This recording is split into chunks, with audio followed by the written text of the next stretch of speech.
कोल्हापूरमध्ये काल युतीची पहिली सभा झाली, ज्यात मुख्यमंत्र्यांनी शरद पवार आणि राज ठाकरेंवर सडकून टीका केली। प्रत्येक निवडणुकीत जनतेने तुमचे कपडे उतरवले, फक्त लंगोट शिल्लक होतं, मुंबईच्या जनतेने तेही उतरवलं, असं यावेळी फडणवीस म्हणाले। माढ्यातून कॅप्टनच माघार घेतल्यामुळे आता कॅप्टनच 12वा खेळाडू झाला, अशा शब्दात त्यांनी ही टीका केली।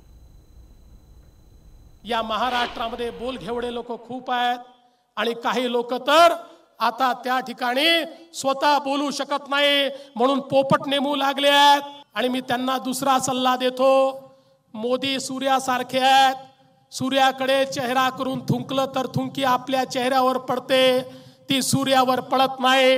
हे आमचा मुकाबला काय करतील? अरे यांना तर आता उमेदवारच मिळत नाही आहेत। कॅप्टननी देखील माढ्यातनं माघार घेतली आहे। जे पहिले कॅप्टन ओपनिंग बॅट्समन म्हणून यायला निघाले होते ते म्हणाले आता नॉन प्लेइंग कॅप्टन म्हणून काम करतो, 12वा गडी म्हणून काम करतो। ही परिस्थिती त्यांची आली आहे।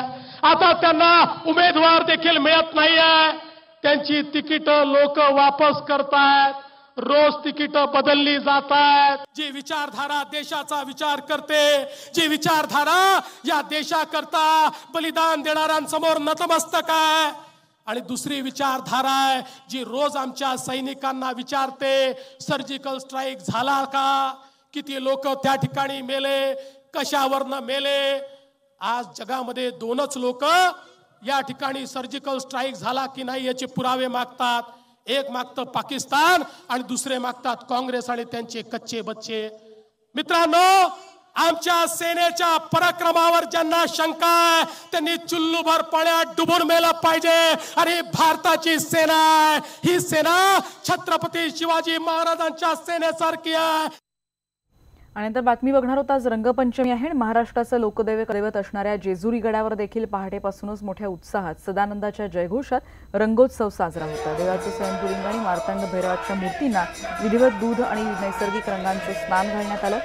या रंगस्नानानंतर कुलधर्म कुळाचाराप्रमाणे पूजा, अभिषेक आणि भूपाळी गात मल्हारी महास्कांतीची आरती देखील यावेळी करण्यात आली।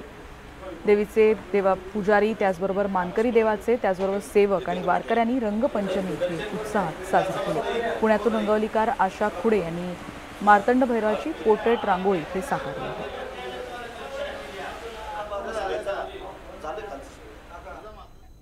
नाशिकमध्ये देखील रंगपंचमी उत्साहात साजरी होते आहे आणि जुन्या नाशिकमधल्या खुल्या केल्या जाणाऱ्या पेशवेकालीन रहाडी हे प्रमुख आकर्षण असतं।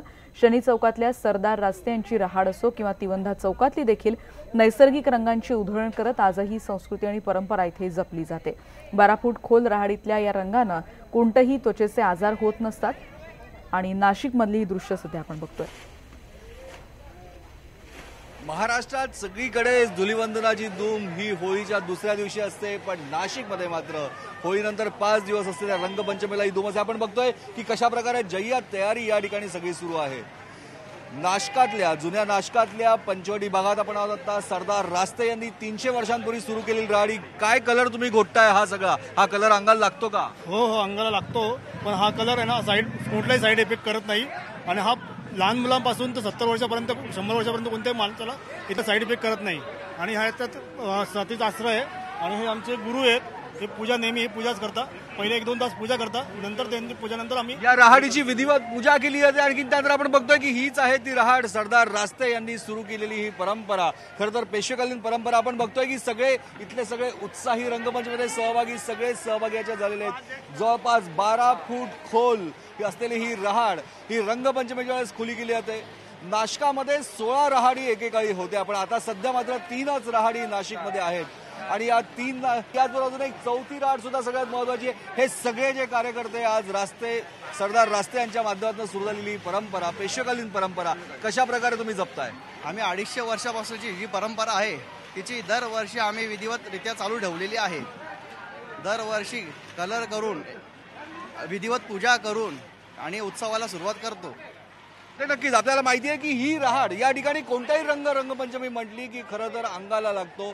वेगवेगळ्या प्रकारचे रोग येतात, पण या रहाडीमध्ये आपण बघतोय की रंगांची उधळण ज्या प्रकारे होते, ज्या प्रकारे रंग तयार केला जातो, हा नॅचरल केला जाणारा रंग हा कोणत्याही अंगाला त्रासदायक नसतो, अशी ही परंपरा होती की गोवर वगैरे या सगळे जे साथीचे रोग होते हे सगळे या रहाडीमध्ये आंघोळ केल्यानंतर हे सगळे दूर व्हायचे. एकाने उडी मारली की धप्पा मारला की 20 ते 25 लोकांवर पाणी उडालंच पाहिजे. एक वेगळीच मजा रंगपंचमीला नाशिकमध्ये असते, जी परंपरा आजही जपली जाते.